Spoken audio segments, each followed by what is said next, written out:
Hello student, good morning. आज हम पढ़ेंगे वान डे ग्राफ जनित्र। आइए इसकी चर्चा करते हैं हम वान डे ग्राफ जनित्र की। वान डे ग्राफ जनित्र, ये जो सामने दिख रहा है यही वान डे ग्राफ जनित्र है।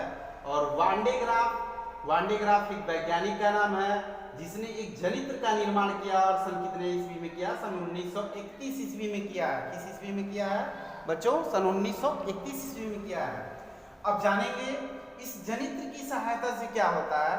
तो कहेंगे, लिखना चाहे तो आप लिख सकते हैं वान डे ग्राफ जनित्र सन 1931 ईस्वी में बनाया गया। इस यंत्र की सहायता से किसी वैद्युत क्षेत्र में उच्च विभव नियर अबाउट 10⁶ वोल्ट की कोटि का विभव उत्पन्न किया जा सकता है। इसकी सहायता से कितने कोटि का विभव उत्पन्न किया जा सकता है? 10⁴ वोल्ट की कोटि का विभव उत्पन्न किया जा सकता है।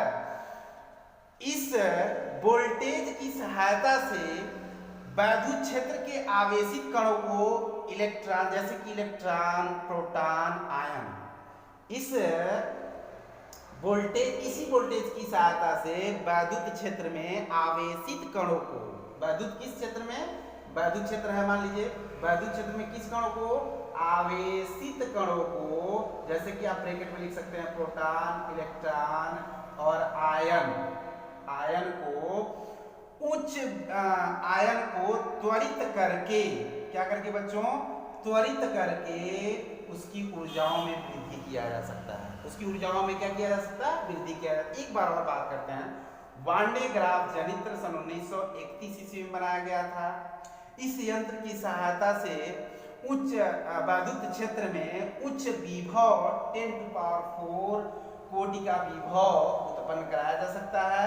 इस विभव की सहायता से, किस विभव की सहायता से? इस विभव की सहायता से वैद्युत क्षेत्र के आवेशित कणों, इलेक्ट्रॉन, प्रोटॉन और आयन को त्वरित करके उसकी ऊर्जाओं में वृद्धि किया जाता है। अब बात करते हैं बच्चों, यहाँ आते हैं हम इसके प्रिंसिपल की बात करते हैं। इसके प्रिंसिपल दो होते हैं। कितने होते हैं? दो होते हैं। पहला प्रिंसिपल ये कहता है, किसी आवेशित चालक में आवेश प्रवाह उसके नुकीले सिरे से, किस सिरे से? नुकीले सिरे से प्राथमिकता दी जाती है। किस सिरे से प्राथमिकता दी जाती है? देख लीजिए बच्चों, सभी लोग कंफर्म हो जाए।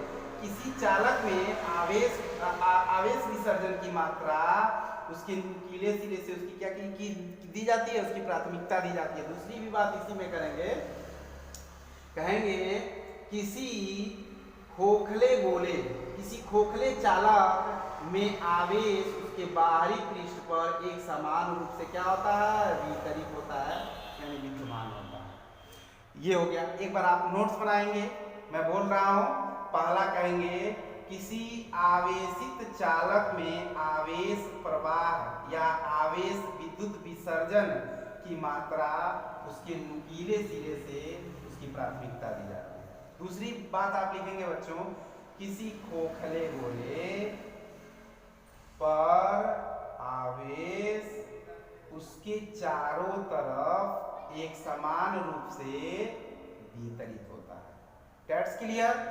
अब इसके कंस्ट्रक्शन की बात करेंगे, रचना की बात करेंगे। रचना देखिए, यहाँ जो जैसे बना हो वैसे ही आप लिखेंगे। इसमें यस नाम का एक अर्ध आकार का चालक है जो दो स्टैंडों ए और बी की सहायता से संबंधित किया गया। दो स्टैंड चालक है ए और बी, जिसकी सहायता से इसको क्या किया गया? संबंधित किया गया है। अब इसमें दो पिस्टन P1 और P2 है। P1 और P2 है। P1 पिस्टन को बाह्य वैद्युत मोटर की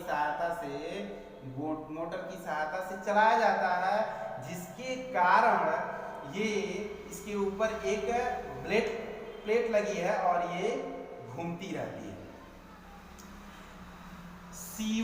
इसमें एक C1 कंघा को 10⁶ वोल्ट की कोटि का विभव से संबंधित करके पृथ्वी से जोड़ दिया गया है।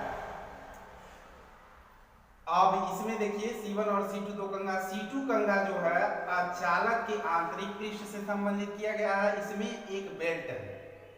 ये हो गया हमारा रचना। अब मेथड की बात करेंगे।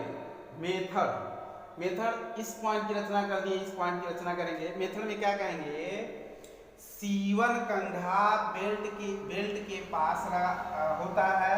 जब C1 कंघा को उच्च विभव 10⁶ वोल्ट का विभव दिया जाता है तो यह धनावेशित बेल्ट पर धनावेशित कणों को तीक्ष्ण बिंदु के कारण धनावेशित बिंदु को ऊपर की तरफ जाने देता है और दूसरे कंघे C2 के द्वारा यह चालक के बाहरी पृष्ठ पर क्या कर देता है, एकत्रित करके भेज देता है।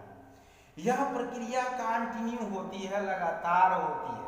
यह प्रक्रिया कैसी होती है, लगातार होती है, जो वैद्युत मोटर की सहायता से इसको चलाया जाता है।